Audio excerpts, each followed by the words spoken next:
नमस्कार, मैं हूं संजय शर्मा। आप देख रहे हैं 4 PM गुजरात। क्या हालत हो गई है ट्रंप की, देख के तरस आने लगा है। मुझे लगता है दुनिया में हर तानाशाह का यही हाल होता है। तानाशाह को समझ आने लगता है कि जिंदगी कितनी खराब है और जब लोग उससे डरना बंद करते हैं। अभय दुबे जी ने बताया है कि क्या समानता है हमारे प्रधानमंत्री और अमेरिका के राष्ट्रपति में।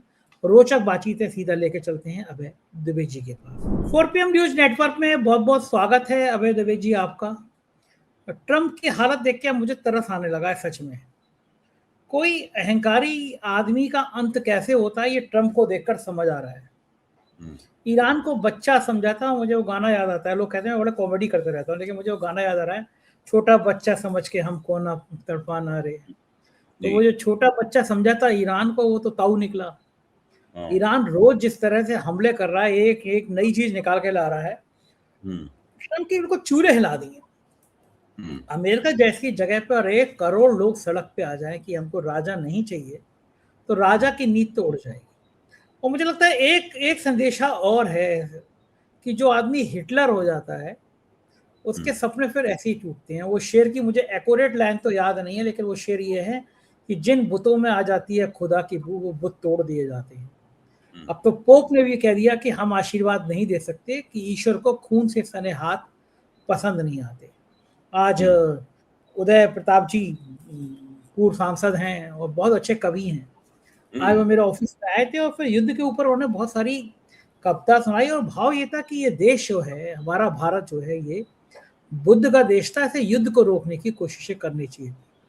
ट्रंप की जो हालत है, जो ट्रंप का घमंड टूटा है, क्या लग रहा है ये घमंड अभी और टूटेगा अभय जी? देखिए, आपने आदरणीय उदय प्रताप जी का हवाला दिया और मुझे याद आ रहा है वो दिन जब उदय प्रताप जी मेरे घर में बैठे हुए लंच कर रहे थे। बात थोड़ी अरे सी वाह। पुरानी है, तब वो राज्यसभा के सदस्य थे।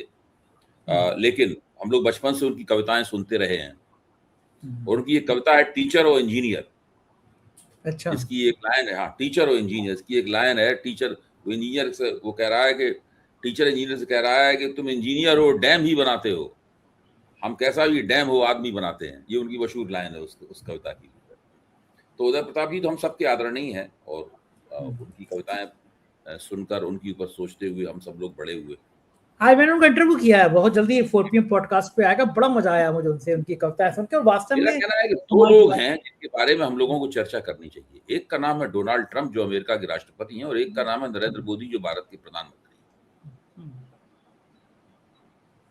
इन दोनों में समानताएं भी हैं और इन दोनों में अंतर भी है। इन दोनों में समानता ये है कि ये लोग लोकतंत्र के हामी नहीं है। ये लोग लोकतंत्र की आड़ में अपनी निरंकुशता स्थापित करते हैं, ट्रंप भी और मोदी भी। अंतर क्या है? अंतर ये है कि ट्रंप जो है उसको खुलेआम कहता है और छाती ठोक के कहता है। मोदी जी जो हैं उसको छिपा जाते हैं और चुपचाप बैठ जाते हैं, फिर मुंह से उनकी आवाज नहीं निकलती। अपनी कही हुई बात और अपने किए हुए काम का बचाव भी नहीं करते वो। ट्रंप के साथ अलग बात है। ट्रंप और मोदी में समानताएं हैं और अंतर भी है, इनको स्पष्ट कर देना चाहता हूं। अब ट्रंप को देखिए आप। ट्रंप की जो जलालत है, ट्रंप का जो घटियापन है, वो उस समय निकल कर आया। मैं शब्दों का इस्तेमाल नहीं करता हूं, कमीनेपन की इंतहा है। उस समय निकल के आया जब ट्रंप ने ये कहा कि मैं ईरान को, अगर ईरान ने अपने अपने संवर्धित यूरेनियम को जलाकर उसकी राख हमें भेंट नहीं की, सुनिए आप, अपने संवर्धित एनरिच्ड यूरेनियम को जलाकर अपनी राख हमें भेंट नहीं की, तो मैं ईरान को पूरी तरह राख कर दूंगा। इसका क्या मतलब है?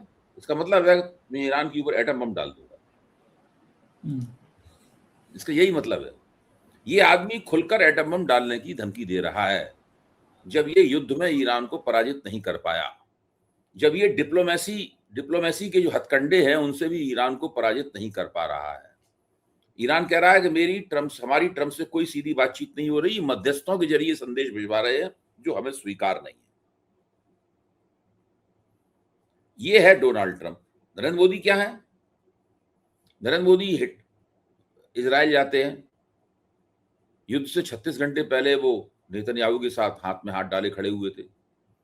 उसके बाद में 28 जनवरी को हमला हो जाता है ईरान के ऊपर। नरेंद्र मोदी ने आज तक अपने उस दौरे का बचाव नहीं किया है और ना ही उस दौरे के लिए अफसोस व्यक्त किया है। ये दोनों में से एक काम तो उन्हें करना चाहिए था। या तो वो कहते हैं कि भाई हमने दौरा गलती की, नहीं जाना चाहिए था, वक्त गलत था, हम गए थे अच्छे इरादे से लेकिन बात बनी नहीं, गलती हो गई, खत्म हो गई बात। गलती मान लेने वालों को जनता न केवल माफ करती है बल्कि उनका सम्मान भी करती है, उनको राजनीतिक फायदा भी होता है गलती मान लेने से। हम लोग कई बार देख चुके हैं। या नरेंद्र मोदी ये कहते कि हम बिल्कुल ठीक गए थे और हम बार बार ऐसा करेंगे, हमें बिल्कुल जो हो रहा है बिल्कुल ठीक हो रहा है, हम नेतन्याहू और ट्रंप के साथ हैं, इसी में भारत का भला है। प्रधानमंत्री के तौर पर मैं ये मानता हूं कि हम जो कदम उठाए हैं, हमने जो रास्ता चुना है, हमने विदेश नीति जो बदली है वो बिल्कुल ठीक है। या वो ये कहते ना उन्होंने वो किया ना उन्होंने ये किया, उन्होंने एक तीसरा काम किया, चुप्पी साध ली। उन्होंने ही चुप्पी नहीं साधी, उनके विदेश मंत्रालय ने भी उनके इजराइल दौरे के ऊपर कुछ भी नहीं कहा आज तक। कम से कम जब ट्रंप ने उनकी सीरियल इंसल्ट की थी तब विदेश मंत्रालय ने ये तो कहा था कि भाई हम पाकिस्तान और हमारे बीच में सारे मसले द्विपक्षीय हैं, उसमें तीसरे पक्ष की जरूरत नहीं है। लेकिन इजराइल में मोदी के जाने के ऊपर उन्होंने कुछ नहीं कहा। ट्रंप और मोदी में क्या फर्क है, मैं ये स्पष्ट करना चाहता हूं। आप देखिए, ट्रंप एक ऐसा नेता है जो अलोकप्रियता का जोखिम उठाते हुए भी हर इस तरह की बात करता है जिससे उसकी बाद में इतिहास में दर्ज हो और लोग सोचें कि हमारा नेता कितना बुरा था, कितना शैतान था, कितना बड़ा शैतान था। मोदी जी बहुत तिकड़मबाज हैं।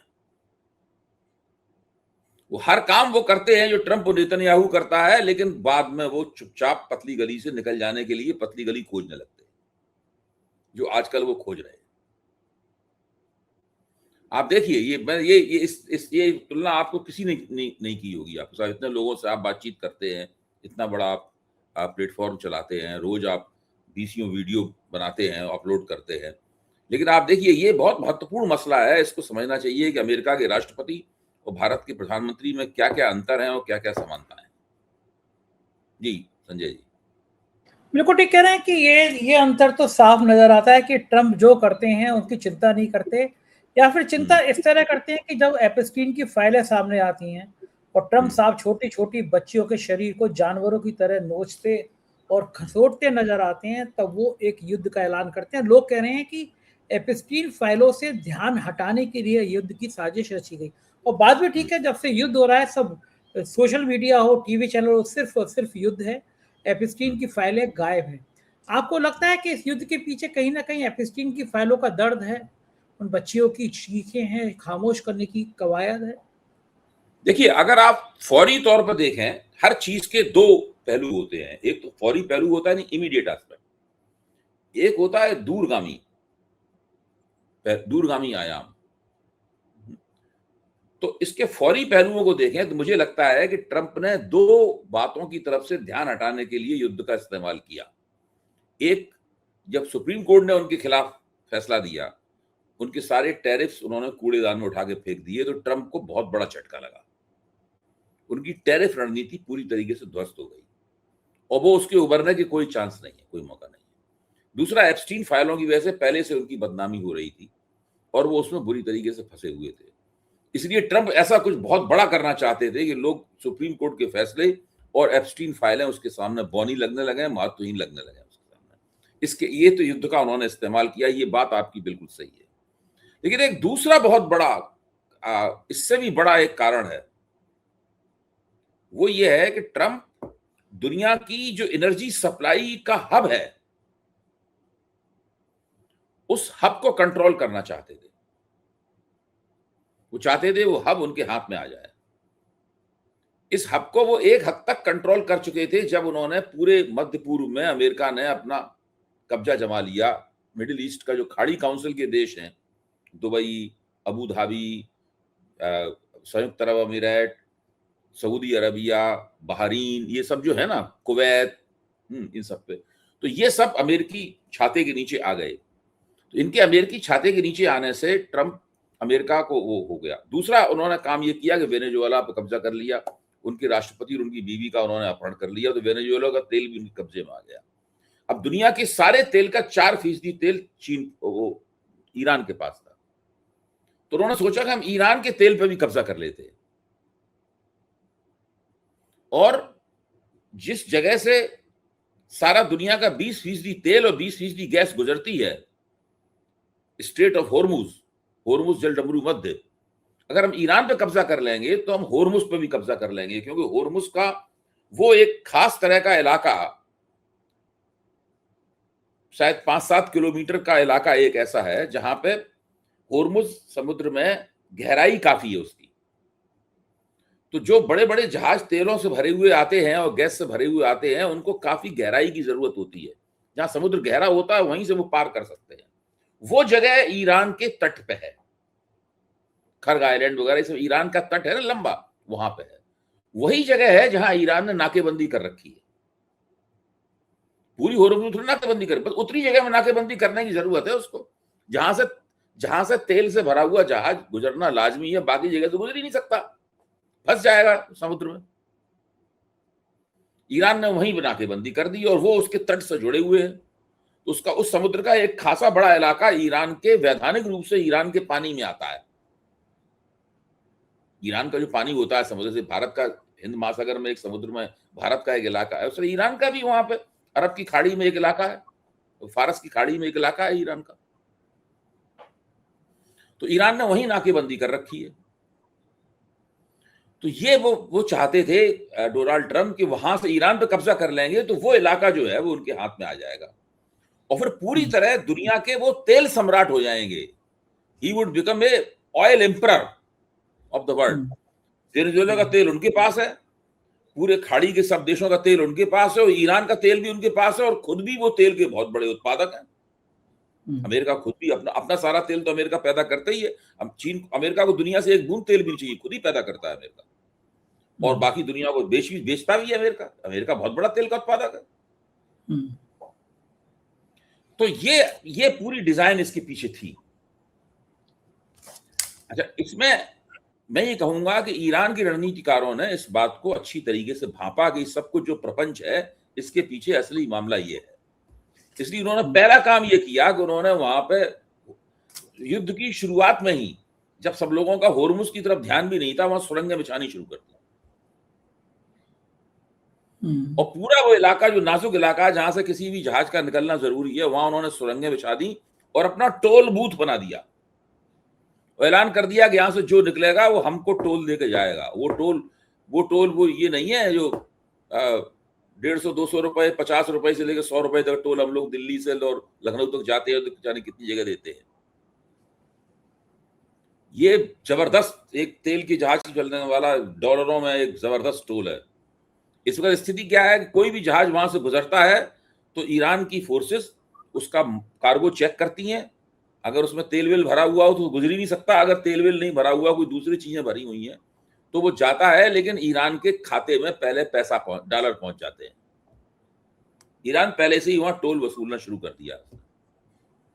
यानी जब ईरान कभी सोचता भी नहीं था कि कभी वो होर्मुज में टोल वसूलेगा, वो उसकी आमदनी का बहुत बड़ा स्रोत होगा। इस वक्त हालत यह है कि होर्मुज पे ईरान का कब्जा हो गया है, जिसके इलाके को चिकन नेक कहते हैं, छोटी सी पतली सी गर्दन, वहां पे उसका कब्जा हो गया है, और वो बड़े पैमाने पर अपने खजाने भर रहा है उससे। और अमेरिका जीत नहीं पाया युद्ध को। अमेरिका जीत जाता तो इस वक्त अमेरिका टोल वसूल रहा होता, ये एहसान कर रहा होता दूसरे देशों के ऊपर, देखिए आप हमारे कब्जे वाले इलाके से निकल सकते हैं। आप समझ रहे हैं ना? तो बैठे बिठाए लॉटरी लग गई उसकी तो। हाँ, या ईरान ने कभी सोचा भी नहीं था, क्योंकि यहाँ पे विश्व युद्ध के बाद से कितने साल हो गए अभी तक, देखिए 45 से अभी तक जोड़ लीजिए आप, तो इतने साल से होर्मुज तो खुला हुआ था सबके लिए, सब लोग आ जा रहे थे। सही अब बात है। ईरान वहां पे काबिज है। ईरान के पास दुनिया का 4% तेल था, लेकिन इस वक्त दुनिया के 20% तेल और 20% गैस पर कब्जा किए हुए बैठा हुआ है। बहुत बड़ी और सब ताकत। और वो अमेरिका को ठेंगा दिखा रहा है कि जो करते बने तो कर लो। इसीलिए डोनाल्ड ट्रंप चिढ़ के कह रहा है कि एटम बम डाल दूंगा। एटम बम का नाम नहीं लेता है वो, लेकिन एटम बम डाल दूंगा, सब कुछ मटिया मेट कर दूंगा। ये स्थिति है। लेकिन अब अच्छा मुझे, डोनाल्ड ट्रंप के लिए मुश्किल होता जा रहा है। ऐसा आपने कहा भी कि पोप तक ने डोनाल्ड ट्रंप को झाड़ दिया है। हाँ, खून से सने हाथ अब अगर हाँ, तो भगवान ये को सब सीख। चीजें बहुत मुश्किल होती जा रही हैं। जी। अच्छा ये बताइए कि क्या इतना आसान होता है कोई देश का शासक कहे कि जाओ ईरान पे एटम बम गिराए आओ? जापान में हिरोशिमा और नागासाकी के देखिए, बाद जो तो अमेरिका की व्यवस्था है उसमें राष्ट्रपति जो है वो कमांडर इन चीफ होता है, और एटम बम का अटैक करना है, एटमी अटैक करना है, ये राष्ट्रपति ही तय करता है। वहां पे एक वो होता है जो हमने फिल्मों में देखा है कि उसको यूं अपना हाथ रखना पड़ता है उसके ऊपर, उससे वो आदेश पूरा मतलब जो जाता है एटम बम डालने का, जो एक आज तक केवल एक ही बार रखा गया है। द्वितीय विश्व जब खत्म हो रहा था हिरोशिमा और नागासाकी में बम डालने के लिए हैरी ट्रूमैन उस वक्त अमेरिका के राष्ट्रपति थे। आज तक अमेरिका को पूरी दुनिया गाली देती है कि मानवता का संहार कर दिया, मानवता का दुश्मन देखो, है। अमेरिका को दुनिया की गाली की कोई परवाह नहीं है संजय जी। अमेरिका को मैं नहीं, मेरे जैसे हकीर आदमी ने, मेरे जैसे मामूली आदमी ने करोड़ों गालियां आज तक अपनी जिंदगी में दे दी होंगी। मेरे ख्याल से लाखों गालियां आपने भी दी होंगी। हम सब लोग, अमेरिका को सारी दुनिया कोसती है। यही तो विरोधाभास है। सारी दुनिया अमेरिका को कोसती है, और लेकिन अमेरिकी मॉडल में विश्वास भी करती है। अमेरिका घूमने भी जाती है। अमेरिका घूमने जाती है तो अमेरिका की आप टूरिस्ट इकोनॉमी है उसमें अपना योगदान भी करते हैं। मतलब हम नहीं, अपनी कमाई अमेरिका को देते हैं उसके जरिए। लेकिन अभय जी मैं क्षमा चाह रहा हूँ कि मैं आपकी बात से सहमत नहीं हूँ कि पूरी दुनिया गाली देती है। कुछ लोग माई फ्रेंड ट्रम्प भी कहते हैं, वहां जाके कहते हैं। हाँ, वो भी है, वो भी है। और आप खास बात यह है कि वो लोग जो कहते हैं माई फ्रेंड ट्रम्प, जो वो लोग कहते हैं, आप सोचिए कि मैंने पहले ही कह दिया कि उनमें और ट्रम्प में क्या फर्क है। ट्रम्प की हम बहुत निंदा करते हैं, फिर भी ट्रम्प जो जैसा है वैसा है, और वो साफ तौर पर कहता है। वो अपनी सारी ईविल, अपनी सारी शैतानियत, अपना सारा जो उसका उसका जो खलनायकत्व है, मतलब जो है वो उसके साथ दुनिया के मंच में मौजूद है। अपने उसके 3 पीस सूट के, उसके उसके नीले सूट के नीचे और लाल टाई के नीचे जो है जितनी भी शैतानियत है, वो सारी की सारी वो खुल के दुनिया को दिखा रहा है। जब वो कहता है कि हम राख बना देंगे इसको, अगर आपने अपना यूरेनियम जला के उसकी राख हमें बैठ नहीं की। लेकिन क्या गुंडागर्दी है? यहाँ पे आपके पास जो नेता है वो अलग तरह का नेता है। वो कहता है कि वो चैनल बंद करा देंगे, ट्विटर बंद करा देंगे, फेसबुक बंद करा देंगे, आवाज बंद करा हाँ, देंगे। वो ये सब ड्रामे कर रहा है, और चुपचाप वहां बैठा हुआ अपने कारिंदों से ये सारे काम करवा रहा है। अच्छा मुझे बताइए आप अभय जी, देखिए, ये ट्रम्प के खिलाफ भी सेक्सुअल मिसकंडक्ट के, यौन दुराचरण के आरोप हैं। एप्स्टीन फाइल क्या, उससे पहले ही उन्होंने एक पोर्न स्टार के साथ संबंध स्थापित किए थे, उस पर मुकदमा ही चल रहा है, उसको सजा भी उनकी हो गई, जमानत पे छूटे हुए हैं। अगर अमेरिका के राष्ट्रपति चुनाव न जीतते तो जेल में होते। हम सब लोग जानते हैं इस बात को। ऐसे ही यौन दुराचरण के आरोप हमारे प्रधानमंत्री के ऊपर भी है, विधानसभा में लगाए गए हैं। सुब्रमण्यम स्वामी यानी कितने बार कह चुके हैं, अभी मधुकेश्वर ने हंगामा काट रखा है उसके ऊपर। अच्छा मुझे बताइए अभय जी, एक बात समझ में नहीं आ रही, काफी सरकार अचानक समानताएं भी हैं, मैं कह रहा हूँ काफी समानताएं भी हैं। अंतर हाँ, कहाँ है इसको समझना चाहिए। अच्छा अभय जी ये बताइए, आप तो सालों से बहुत करीब से सत्ता को, राजनीति को समझते रहे हैं, देखते रहे हैं। अचानक सरकार इतनी घबरा गई। पहले तो चलो कई बार ऐसा हुआ कि सिर्फ हमारा चैनल बंद हुआ। जब पुलवामा अटैक हुआ तो 16 पाकिस्तान के बंद और एक भारत का बंद, कि राष्ट्र विरोधी हम ही हैं। हम सुप्रीम कोर्ट से गए, चैनल खुलवाया हमने, लेकिन तब किसी और का चैनल बंद नहीं हुआ। लेकिन इस बार हमारा चैनल बंद, हमारी एंकर का, फिजा का इंस्टाग्राम रील बंद, हमारा फेसबुक बंद। फिर उसके बाद लाइन लग गई। उसके बाद पता चला, एक अखबार में रिपोर्ट आई कि 200-250 ट्विटर अकाउंट, इंस्टाग्राम, फेसबुक, इन सबको बंद कराया जा रहा है। ये हजारों की संख्या में जो अकाउंट्स बंद हो रहे हैं, डिलीट हो रहे हैं, ये बाढ़ आ गई है।